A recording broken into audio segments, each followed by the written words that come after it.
मैं Bahawal Victoria hospital में urologist, reproductive and sexual health expert के तौर पे प्रैक्टिस करता हूँ। आज के मेरे लेक्चर का मौजू है बिनाइन प्रोस्टेट हाइपरप्लेजिया, बीपीएच या गदूद का बढ़ जाना। ये किन लोगों में बढ़ती है और गदूद क्या चीज़ है? अगर किसी भी मर्द की उम्र 45 साल से ज़्यादा हो और उसको रात में पेशाब के लिए ज़्यादा उठने की तकलीफ़ शुरू हो जाए और पेशाब स्टार्ट करने के लिए उनको थोड़ा सा प्रॉब्लम हो और ज़रा लेट स्टार्ट हो पेशाब का, तो हम सस्पेक्ट कर सकते हैं कि इनका प्रोस्टेट का साइज़ यानी गदूद का साइज़ बढ़ना शुरू हो गया है। इसके लिए कुछ इब्तदाई टेस्ट करने से ये डायग्नोसिस कंफर्म हो जाता है। सबसे पहले तो उनकी हिस्ट्री लें। हिस्ट्री के ऊपर पेशेंट को ज़्यादा प्रॉब्लम ये होता है कि पेशाब की जो धार है वो पतली और कमज़ोर हो जाती है। दूसरा, जब पेशाब करने के लिए मरीज़ जाता है तो उसको थोड़ी देर इंतज़ार करना पड़ता है, पेशाब फौरी तौर पे स्टार्ट नहीं होता। और दूसरा, रात के वक्त उनको पेशाब करने में बार बार उठना पड़ता है पेशाब के लिए, और पेशाब को स्टार्ट करने में थोड़ी देर इंतज़ार करना पड़ता है, फिर पेशाब स्टार्ट होता है। इस तरह की जब अलामात स्टार्ट हो जाएं तो हम सस्पेक्ट करते हैं कि इनको गदूद इनकी बढ़ गई है, प्रोस्टेट का साइज़ बढ़ गया है। फिर हम इनके कुछ टेस्ट कराते हैं। एग्जामिनेशन में हम जब लोकल एग्जामिनेशन का करते हैं तो इनमें हम उनका PR पर रेक्टल एग्जामिनेशन करते हैं, जिसके ऊपर हमें प्रोस्टेट के साइज़ का आइडिया हो जाता है। अल्ट्रासोनोग्राफी के ऊपर भी हम इनका विद फुल ब्लैडर जब अल्ट्रासाउंड करते हैं तो उनमें प्रोस्टेट का साइज़ हम देख लेते हैं। इसी तरीके से pre wide and post wide residual urine volume देखते हैं कि अल्ट्रासाउंड पेशाब करने से पहले कितना इनके मसाने में कितना पेशाब है, और फिर जब वो पेशाब कराते हैं तो दोबारा अल्ट्रासाउंड किया जाता है और देखते हैं कि कितना इनमें साइज़ जो है बाकी पेशाब का रह गया है, कितनी मिकदार रह गई है। इसके अलावा यूरोडायनेमिक स्टडीज़ हम करते हैं, जिसमें हम उनकी फ्लोमेट्री देखते हैं कि 1 सेकंड के अंदर कितने ml ये पेशाब पास कर सकता है। नॉर्मल जो है ये 15 से 25 ml तक 1 सेकंड में तकरीबन खारिज होना चाहिए पेशाब यूरोफ्लोमेट्री के टेस्ट के ऊपर।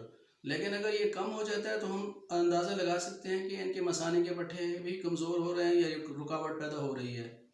इसके अलावा सीरम प्रोस्टेट स्पेसिफिक एंटीजन है, जो खून का एक टेस्ट है, वो भी हम करके देखते हैं कि इनके प्रोस्टेट के अंदर खुदा ना खास्ता कोई कैंसर के असरात तो पैदा नहीं हो रहे। तो ये 2-3 टेस्ट हैं जिससे हमें आइडिया हो जाता है। और साथ ही हम IPSS भी करते हैं, एक स्कोरिंग सिस्टम है जिसके ज़रिए हम अंदाज़ा लगाते हैं कि इनमें गदूद के साइज़ का बहुत रस्म कितना स्कोर है और कितना इनको प्रॉब्लम कर रहा है। उसके अकॉर्डिंगली हम इनकी ट्रीटमेंट और मैनेजमेंट प्लान करते हैं। अमूमन 45 ईयर से जब ये सिम्टम स्टार्ट होती हैं तो अमूमन माइल्ड सिम्टम होती हैं, ज़्यादा परेशान को नहीं होती, और उनके लिए उनको दवाई की भी ज़रूरत नहीं होती। Simple reassurance and watchful waiting हम उनकी करते हैं और उनको बताते हैं कि जैसे जैसे प्रोस्टेट का साइज़ ज़्यादा प्रॉब्लम करेगा आपको और स्कोरिंग ज़्यादा हो जाएगी तो फिर हम इसका कोई इलाज की तरफ हम जाएंगे, सर्जरी की तरफ या मेडिकेशन की तरफ जाएंगे।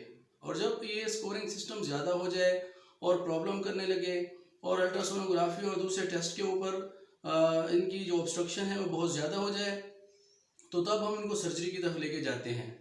तो शुरू में ये पेशाब का ज़्यादा आने की वजह से जो लोग प्रॉब्लम का शिकार होते हैं, उनको यानी कि मसला शुरू होता है तो उनको पता नहीं चलता कि ये पेशाब बार बार क्यों आ रहा है। क्या ये शुगर की वजह से है, इन्फेक्शन की वजह से है, पथरी की वजह से है, प्रोस्टेट के बढ़ जाने की वजह से? तो ये डिफ्रेंशिएशन नहीं होती।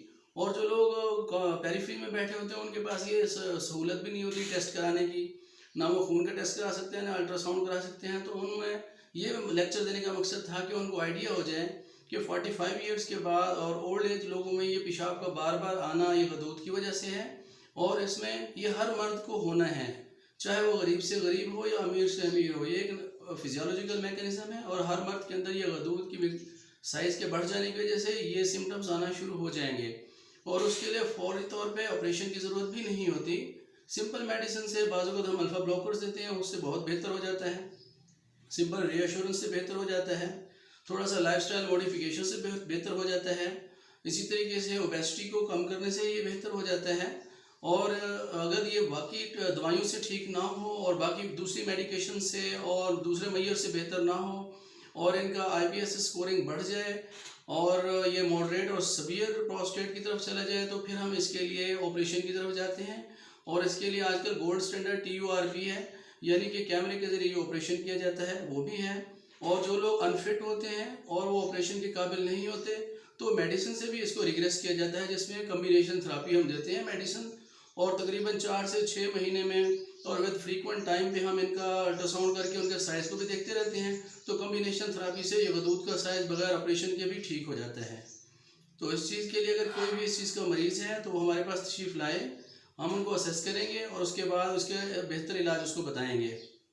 अगर ये इन्फॉर्मेशन आपको बेहतर लगी हो तो काइंडली इसको शेयर कीजिए और दूसरे लोगों के मालूमात में भी इजाफा कीजिए। ये सवाब भी है और दूसरों के लिए फ़ायदेमंद होने की वजह से इसमें आपका एक कंट्रीब्यूशन भी है। Thank you very much.